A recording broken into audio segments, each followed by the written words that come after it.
Olá, eu sou a professora Luíse e esse é o canal Biolu. A aula de hoje é a primeira da nossa playlist Top 5 Enem, onde nós vamos estudar os 5 assuntos que mais caem na prova. E na quinta posição dos assuntos mais badalados vem a citologia, ou seja, o estudo da célula, a unidade básica da vida que forma os seres vivos, que dá origem a novas células e também o local onde ocorrem importantes reações metabólicas. As células podem ser procariontes ou eucariontes. As células procarióticas são aquelas que não possuem um núcleo definido, já que o material genético fica disperso no citoplasma em uma região que nós vamos chamar de nucleóide. Elas também não possuem organelas membranosas, como os retículos, os complexos de Golgi, etc. Basicamente, elas são formadas pelo nucleóide, uma membrana e ribossomos, podendo possuir a parede celular, as fibras, que são estruturas de adesão, e até mesmo flagelos locomotores. Esse tipo de célula está presente em organismos do reino Monera, como bactérias, cianobactérias e arqueias. Já as células eucariontes estão presentes nos demais seres vivos, como protozoários, algas, fungos, plantas e animais. Nessas células, o núcleo é individualizado, separado, e existe a presença das organelas membranosas. Basicamente, uma célula é formada por membrana, citoplasma, onde estão localizadas as organelas membranosas, e pelo núcleo. A membrana é uma película que envolve e protege a célula, sendo que a sua constituição é fosfolipoproteica, ou seja, ela é formada por fosfatos, lipídios e proteínas. Os fosfatos e os lipídios estão juntinhos numa estrutura chamada fosfolipídio. E as proteínas podem estar apenas de um dos lados da membrana, as proteínas extrínsecas, ou podem ser proteínas intrínsecas, que atravessam a membrana.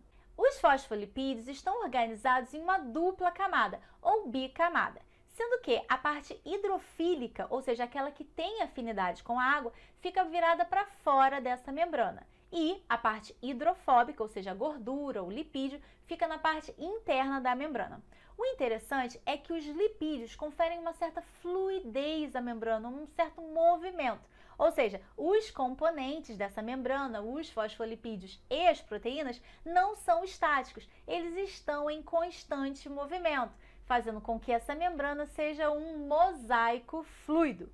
É um mosaico porque, visualmente falando, a membrana parece um mosaico, ela é formada por várias pecinhas. E essas pecinhas, os fosfolipídios e as proteínas, estão em constante movimento, ou seja, é um mosaico fluido.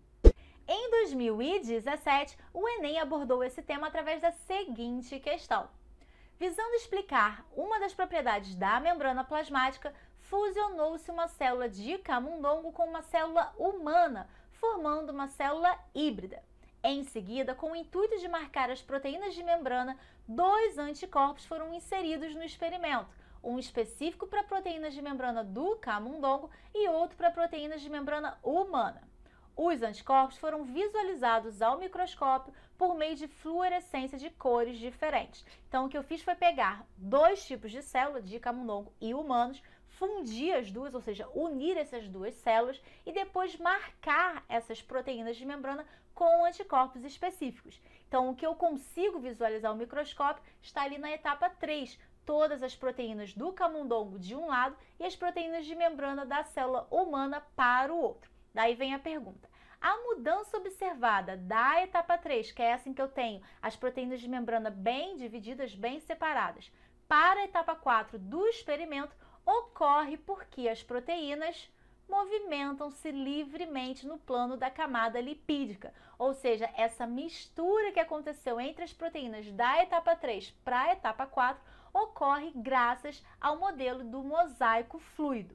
Uma outra propriedade muito importante da membrana plasmática é a permeabilidade seletiva, ou seja, a capacidade de controlar o que entra e o que sai da célula. Basicamente, esse transporte através da membrana pode se dar de uma forma passiva ou ativa, Ou ainda, ele pode acontecer através de vesículas, de endocitose, que é quando a vesícula leva para dentro da célula, ou de exocitose, que é para fora da célula. O transporte passivo é aquele que não gasta energia, já que ele ocorre a favor do gradiente de concentração. E o que isso quer dizer? Isso quer dizer que o transporte de substâncias aqui vai acontecer de onde elas estão em maior quantidade para onde elas estão em menor quantidade, equilibrando as concentrações. Sendo que, se nós estivermos falando de um transporte passivo de substâncias como gás carbônico, oxigênio, glicose, ou seja, de solutos, nós vamos estar falando de uma difusão, que pode ser simples ou facilitada, que é quando proteínas de membrana auxiliam nesse transporte. Agora, se nós estivermos falando de um transporte passivo de água, nós vamos estar falando de osmose. Existem muitas questões por aí que tratam da osmose especificamente em células sanguíneas, como as hemácias, e também em células vegetais. Nos últimos anos, esse assunto não caiu no Enem, mas isso não significa que esse tema não possa vir a ser cobrado, já que é um tema bem importante. Então, não custa lembrar que quando as células são colocadas em meio hipertônico, ou seja, num meio, numa solução que contém uma concentração maior, de solutos do que existe dentro da célula, a tendência é que a célula perca água para esse meio, beleza? Bom, agora, se as células são colocadas em meio isotônico, que é aquele que tem a mesma concentração da célula, a quantidade de água que entra é a mesma quantidade de água que sai, e aí tudo fica em equilíbrio. E se as células são colocadas em meio hipotônico, então hipo abaixo, um meio que tem uma tonicidade abaixo da célula, ou seja, esse meio tem mais água, tem menos sais e tem mais água do que existe dentro da célula. E para equilibrar, através do transporte passivo, através da osmose, a tendência no meio hipotônico é que a água entre na célula. E se entrar muita água, essa célula pode chegar a romper ou a lisar, como acontece nas hemácias que sofrem uma hemólise, um rompimento da célula. E na célula vegetal, ela não chega a romper graças à parede celular, que é bem resistente, mas ela fica bem cheinha, bem túrgida. Agora, quando a célula deseja transportar substâncias de onde tem menos para onde já está cheio, para onde tem mais, ela vai contra o gradiente de concentração. E para isso ela precisa gastar energia, através do transporte ativo. E que tem como principal exemplo a bomba sódio-potássio. Bom, mas além da membrana plasmática, a célula também conta com o citoplasma, onde estão as organelas citoplasmáticas e onde ocorrem diversas reações químicas. E o núcleo, onde estão os cromossomos com as informações genéticas, com os genes, e que, portanto, controlam a atividade celular. Mas, se a citologia foi o quinto assunto mais cobrado nos últimos anos do Enem, sabe qual foi a parte da citologia que mais caiu? As organelas citoplasmáticas. Bom, então para relembrar quem são essas organelas, nós vamos começar pelas organelas não membranosas, ou seja, aquelas que não são formadas por membranas, como por exemplo os ribossomos. Os ribossomos são formados por RNA e atuam na produção, ou seja, na síntese de proteínas. Uma outra estrutura não membranosa presente no citoplasma da célula são os centríolos, formados por microtúbulos e que atuam aí no processo de divisão celular. Agora, iniciando então os exemplos de organelas membranosas, ou seja, de organelas formadas por membranas, nós temos o retículo endoplasmático, que pode ser liso ou rugoso. O retículo endoplasmático rugoso ou granular é um conjunto de tubos ou de vesículas achatadas que contém ribossomos aderidos. Esse retículo fica ali bem coladinho, bem pertinho do núcleo e atua na produção de proteínas. Na verdade, quem produz a proteína são os ribossomos e o transporte, então, dessas proteínas vai acontecer por dentro desse sistema de canais. Já o retículo endoplasmático agranular ou retículo endoplasmático liso não contém ribossomos aderidos e está relacionado à síntese de lipídios e também à desintoxicação. Quase sempre, os lipídios produzidos no retículo endoplasmático liso ou agranular e as proteínas que foram produzidas no retículo endoplasmático rugoso ou granular vão ser endereçadas ao complexo golgiense ou complexo de Golgi. Esse complexo é um conjunto de cisternas ou de túbulos achatados que, ao receber essas proteínas e esses lipídios, pode então transformar, modificar essas substâncias e empacotá-las em vesículas que vão ser endereçadas aos diversos locais da célula. Além disso, o complexo de Golgi também atua na produção, na formação dos lisossomos, organelas que atuam na digestão intracelular. Além dessas organelas, as células também podem contar com vacúolos, estruturas capazes de armazenar substâncias e que são maiores nas células vegetais. Algumas células, como as células do fígado, possuem peroxissomos, vesículas cheias de oxidase, como a enzima catalase, capaz de quebrar o peróxido de hidrogênio, a água oxigenada, em oxigênio e água. E, além de todas essas organelas, as células eucariotas contam ainda com as mitocôndrias, organelas de dupla camada de membrana e que atuam na respiração celular. É importante ressaltar também que essas organelas são de origem materna e contêm um DNA próprio, o DNA mitocondrial, que é passado da mãe para os filhos. Além disso, essa é uma organela presente tanto nas células vegetais quanto nas células animais, assim como tantas outras são comuns aos dois tipos celulares. Como exceção, nós temos o lisossoma ou os lisossomos, que são organelas exclusivas das células animais. Já a parede celular, uma estrutura feita de celulose, é exclusiva das células vegetais, assim como os cloroplastos, que também possuem dupla camada de membrana e que são exclusivos dos vegetais, atuando na fotossíntese. Agora vamos dar uma olhada nas questões sobre esse tema no Enem, começando por uma questão de 2018 que diz: o nível metabólico de uma célula pode ser determinado pela taxa de síntese de RNAs e proteínas, processos dependentes de energia. Essa diferença na taxa de síntese de biomoléculas é refletida na abundância e características morfológicas dos componentes celulares.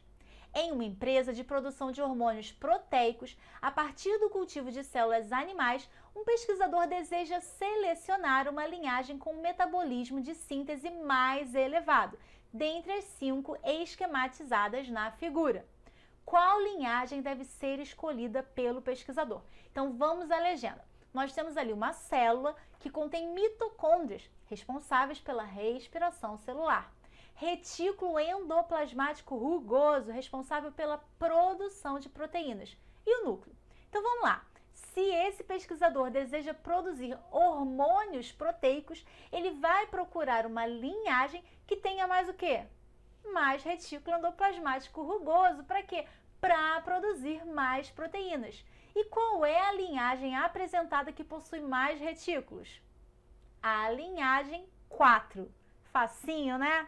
Então agora vamos para uma questãozinha de 2016 que diz o seguinte: as proteínas de uma célula eucariótica possuem peptídeos sinais, que são sequências de aminoácidos responsáveis pelo seu endereçamento para diferentes organelas, de acordo com suas funções. Um pesquisador desenvolveu uma nanopartícula capaz de carregar proteínas para dentro de tipos celulares específicos. Agora, ele quer saber se uma nanopartícula carregada com uma proteína bloqueadora do ciclo de Krebs in vitro é capaz de exercer sua atividade em uma célula cancerosa, podendo cortar o aporte energético e destruir essas células. Então, o pesquisador quer saber se essa nanopartícula que inibe o ciclo de Krebs, e o ciclo de Krebs é uma das etapas da respiração celular, pode então ser endereçada à organela e inibir a respiração celular, inibir o aporte energético, causando a morte dessas células cancerosas. Ao escolher essa proteína bloqueadora para carregar as nanopartículas, o pesquisador deve levar em conta um peptídeo sinal de endereçamento para qual organela. Então, se eu quero inibir a respiração celular, eu tenho que endereçar esse bloqueador para mitocôndria. Foi tranquilo, né? Fácil. Então, mais uma questãozinha agora de 2015 que diz o seguinte: muitos estudos de síntese e endereçamento de proteínas utilizam aminoácidos marcados radioativamente para acompanhar as proteínas, desde as fases iniciais de sua produção até seu destino final. Esses ensaios foram muito empregados para o estudo e caracterização de células secretoras. Após esses ensaios de radioatividade, qual gráfico representa a evolução temporal da produção de proteínas e sua localização em uma célula secretora? Então, nós temos aí diversos gráficos e a legenda que diz que a coluna em branco é o retículo endoplasmático. Então, é o local, no caso, de produção de proteínas, sendo aí um retículo endoplasmático rugoso, né? A coluna em cinza corresponde ao complexo Golgiense, que é aquele local onde as substâncias, no caso a proteína, pode ser modificada e empacotada. E na coluna em preto nós temos as vesículas de secreção, que vão então endereçar, transportar essas substâncias para os seus destinos. E a pergunta: após esses ensaios de radioatividade, qual gráfico representa a evolução temporal, a evolução ao longo do tempo na produção de proteínas e sua localização em uma célula secretora? Então vamos lá. Se a proteína é produzida no retículo, empacotada no complexo de Golgi, complexo Golgiense, e transportada através da vesícula, essa é a sequência temporal. Então, eu tenho que procurar o gráfico em que nos minutos iniciais, no caso ali nos 5 minutos, eu tenho então uma concentração maior no retículo. Seguido, nos 10 minutos, uma concentração maior no complexo e depois nas vesículas. Ou seja, eu devo procurar o gráfico C. Para fechar esse nosso top 5 do Enem, nós temos aí uma questão de 2013 que diz: uma indústria está escolhendo uma linhagem de microalgas que otimize a secreção de polímeros comestíveis, os quais são obtidos do meio de cultura de crescimento. Na figura, podem ser observadas as proporções de algumas organelas presentes no citoplasma de cada linhagem. Então, a figura mostra pra gente o percentual de núcleo, de retículo endoplasmático, de complexo Golgiense e de mitocôndrias. Aí vem a pergunta: qual era a melhor linhagem para se conseguir o maior rendimento de polímeros secretados no meio de cultura? Então, veja bem, aqui eu quero não só produzir bastante polímero, mas eu quero secretar muito desses polímeros. Então, eu devo procurar a linhagem que tem mais daquela organela que está diretamente relacionada à secreção, que é o complexo Golgiense, já que é ele o produtor das vesículas secretoras. E qual é a linhagem que tem mais desse complexo? É a linhagem 1. Então, essa foi a primeira aula do nosso Top 5, onde nós vimos o 5º assunto da biologia mais cobrado no Enem. Então, não desista, eu estou junto com você nesse processo, mantenha o foco e a gente se encontra na próxima aula, onde nós vamos falar do 4º assunto que mais caiu nessa prova, ok? Não esqueça de se inscrever no canal e ativar as notificações, que é para não perder esse 4º assunto mais cobrado, beleza? Então, até lá!